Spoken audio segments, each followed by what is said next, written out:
everyone, welcome back to yet another video. This is Vaishnavi and I hope you all are doing great. So आज के इस video में हम लोग पढ़ने वाले हैं operators in JavaScript. So operators क्या होते हैं?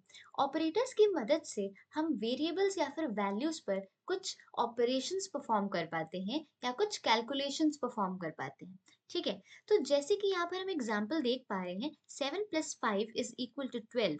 तो यहाँ पर 7 और 5 पर हम एक एडिशन ऑपरेशन परफॉर्म कर रहे हैं. ठीक है, तो क्या परफॉर्म कर रहे हैं? एडिशन परफॉर्म कर रहे हैं. तो यहाँ पर प्लस क्या है? ऑपरेटर है. और हम किसके ऊपर परफॉर्म कर रहे हैं? 7 और 5 के ऊपर परफॉर्म कर रहे हैं. तो यहाँ पर 7 और 5 ऑपरेंड्स हो गया और प्लस क्या हो गया? ऑपरेटर हो गया. ठीक है, फिर से समझते हैं कि जो भी ऑपरेशन हम परफॉर्म कर रहे हैं वो हमारा ऑपरेटर होता है. तो यहाँ पर हम क्या परफॉर्म कर रहे हैं? एडिशन परफॉर्म कर रहे हैं. तो ये जो प्लस साइन है ये हमारा ऑपरेटर होगा और जिसके ऊपर हम ऑपरेशन परफॉर्म करते हैं या कैलकुलेशन परफॉर्म करते हैं उसको हम ऑपरेंड बोलते हैं. तो यहाँ पर 7 और 5 हमारा ऑपरेंड्स है. ठीक है, और रिजल्ट क्या आया? 7 + 5 का 12. तो ये हमारा रिजल्ट हो गया. तो अब ये समझ लेते हैं कि जावास्क्रिप्ट में डिफरेंट डिफरेंट टाइप्स के ऑपरेटर होते हैं. ठीक है, जैसे कि अरिथमेटिक ऑपरेटर्स होते हैं, कंपैरिजन ऑपरेटर होते हैं, उसके बाद से हमारे ये assignment operator, logical operator, conditional operator. ठीक है, सो डिफरेंट डिफरेंट हमारे ऑपरेटर्स होते हैं. बट हम लोग सबसे पहले अरिथमेटिक ऑपरेटर से स्टार्ट करेंगे. ठीक है, सो अरिथमेटिक ऑपरेटर में यार डिफरेंट डिफरेंट ऑपरेटर्स हैं: addition, subtraction, multiplication, division, modulus, increment, decrement, exponential. ठीक है, सो रही बात एडिशन, सब्सट्रैक्शन, मल्टीप्लिकेशन, डिवीजन, ये सब तो यार हम लोग बचपन से मैथमेटिक्स में पढ़ते आ रहे हैं. ठीक है, जो हमारे लिए जो ऑपरेटर्स थोड़े न्यू होंगे वो होगा modulus, increment, decrement and exponential. ये सब भी हमने पढ़ा है ऑब्वियसली, बट थोड़ा सा मैं एग्जाम्पल के थ्रू आप लोग को क्लियर कर देना चाहती हूँ.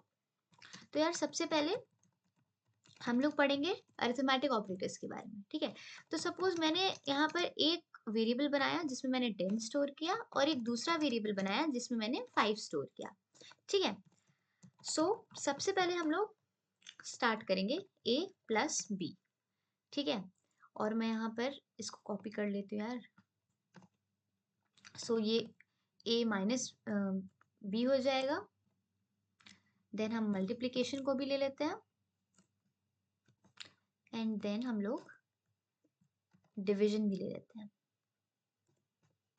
तो यार यहाँ पर इसको रन करके देखते हैं. आउटपुट में 15, 5, 50 एंड 2 आ रहा है. तो ये तो यार बहुत सिंपल है क्योंकि a + b 10 + 5 15 होगा, 10 - 5 5 होगा, है ना. 10 × 5 50 होगा एंड 10 / 5 2 होगा. ठीक है, सो ये तो बहुत ईजी है. इसके बाद हम आते हैं मॉड्यूलस पे. और हाँ, जैसे यहाँ पर ए और बी है, ए और बी के ऊपर हम ऑपरेशंस परफॉर्म कर रहे हैं, तो यहाँ पर ए और बी हमारे ऑपरेंड्स होंगे और यहाँ पर प्लस, माइनस, मल्टीप्लिकेशन और डिवीजन ये हमारे ऑपरेटर्स हैं. ठीक है, अब हम लोग मॉड्यूलस को समझ लेते हैं. console.log a modulus b. तो यार ये जो मॉड्यूलस ऑपरेटर है ना, ये हमें बेसिकली क्या प्रोवाइड करता है? रिमाइंडर प्रोवाइड करता है. ठीक है, तो अगर मैं इसे रन करूं तो इसका आउटपुट आएगा 0. 0 क्यों आ रहा है? क्योंकि 10 को जब हम 5 से डिवाइड करेंगे तो क्वोशिएंट तो 2 होगा बट रिमाइंडर क्या होगा? 0. क्योंकि यार मतलब 10 से 5 डिविजिबल होता है. ठीक है, इस वजह से इसका आउटपुट 0 आ रहा है क्योंकि रिमाइंडर 0 बचेगा. ठीक है, तो मॉडुलस हमें रिमाइंडर देता है आउटपुट में. ठीक है, सो अब हम लोग बात करते हैं एक्सपोनेंशियल की. एक्सपोनेंशियल का मतलब क्या होता है? ये बेसिकली क्या करता है, अगर मैंने a एक्सपोनेंशियल b लिखा है इसका मतलब है a⁻b यानी कि 10⁻5. ठीक है, अब इसका आउटपुट देख लेते हैं. 10⁻5, 10 × 10 × 10 × 10 × 10 मतलब 10 को 5 टाइम्स मल्टीप्लाई किया, देखो 5 जीरोस भी आए. ठीक है, तो एक्सपोनेंशियल से हम क्या करते हैं, मतलब क्या होता है 10⁻5 हो जाएगा ये. ठीक है, तो आई होप ये भी बहुत सिंपल था, क्लियर हो ही गया होगा. तो यार अब हम लोग देखेंगे इंक्रीमेंट और डिक्रीमेंट ऑपरेटर्स को. ठीक है, तो सबसे पहले मैं a++ कर लेती हूँ. अब मैं console.log a की वैल्यू को मैं प्रिंट कराऊंगी. ठीक है, सो इंक्रीमेंट ऑपरेटर क्या करता है? बेसिकली किसी भी वेरिएबल या वैल्यू पर जब हम ये इंक्रीमेंट ऑपरेटर लगाते हैं तो उसकी वैल्यू 1 से इंक्रीज हो जाती है. ठीक है। सो अब मैं अगर इसे रन करूं तो इसका आउटपुट हमें 11 देखने को मिल रहा है। अब ए की वैल्यू 11 हो चुकी है। ठीक है। सिमिलरली जब हम डिक्रीमेंट ऑपरेटर किसी वेरिएबल या वैल्यू पर लगाते हैं तो उसकी वैल्यू 1 से डिक्रीज हो जाती है। ठीक है। सो अब अगर मैं अगेन ए को प्रिंट कराऊं तो ए की वैल्यू अब क्या होगी 10। ठीक है। पहले एक ऐड किया 11 हो गया, अब उसकी वैल्यू डिक्रीमेंट कर दी 1 से तो फिर से 10 हो गया। ठीक है।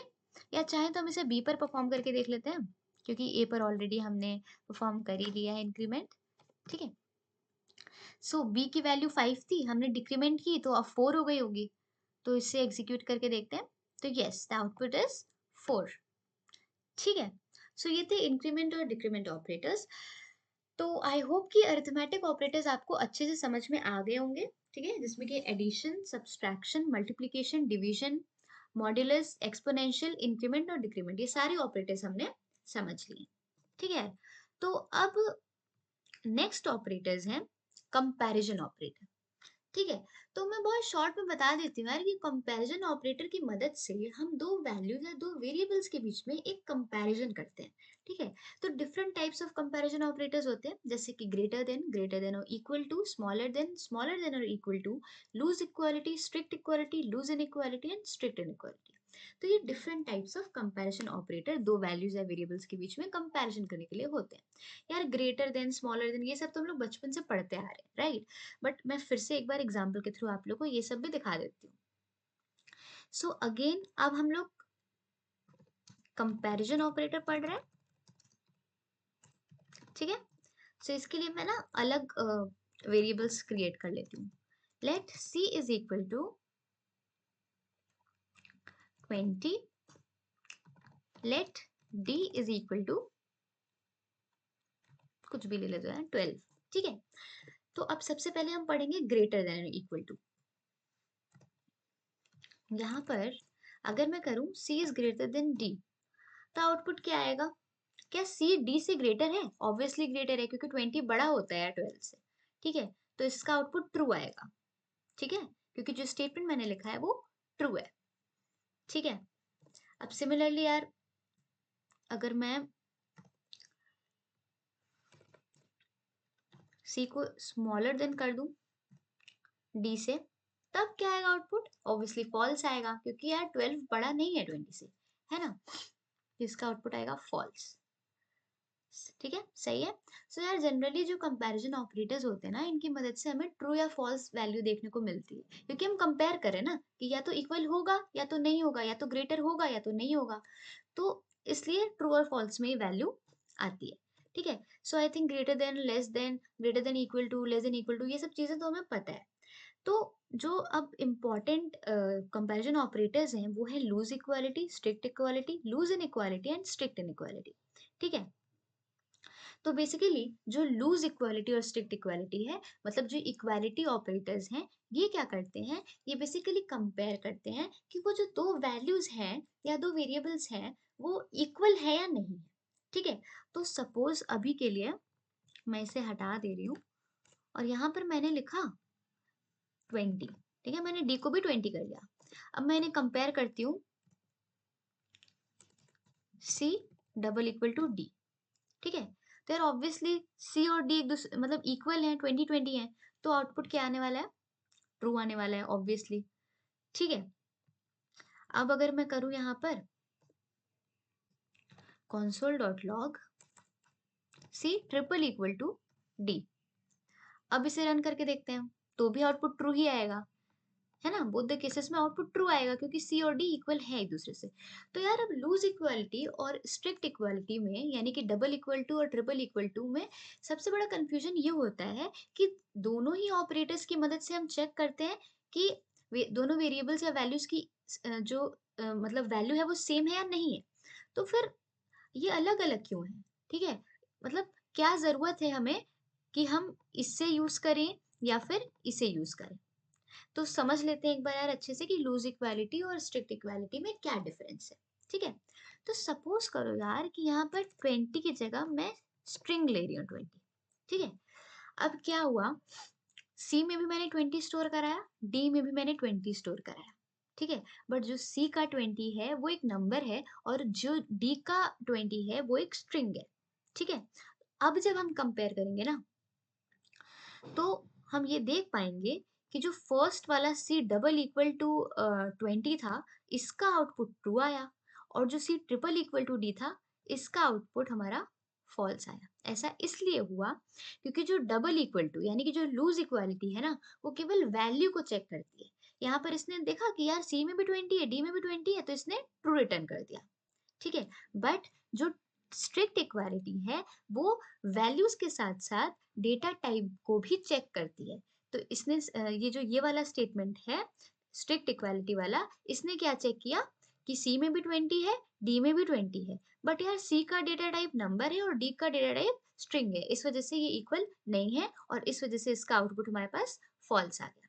ठीक है? सो आई होप कि जो डिफरेंस है लूज़ इक्वालिटी और स्ट्रिक्ट इक्वालिटी में वो हमें समझ आ गया है कि जो लूज़ इक्वालिटी है उसमें केवल वैल्यूज़ इक्वल होनी चाहिए, बट स्ट्रिक्ट इक्वालिटी में वैल्यूज़ के साथ-साथ डेटा टाइप भी हमारा सेम होना चाहिए। ठीक है? मूविंग फॉरवर्ड, लूज़ इनइक्वालिटी और स्ट्रिक्ट इनइक्वालिटी देखते हैं। अब यार इसमें भी यही होता है, जैसे अगर मैं इसे हटा दूँ और यहाँ पर वैल्यू मैं फिर से चेंज कर लेती हूँ, मैं लिख देती हूँ 10, ठीक है? अब अगर मैं कंपेयर करूँ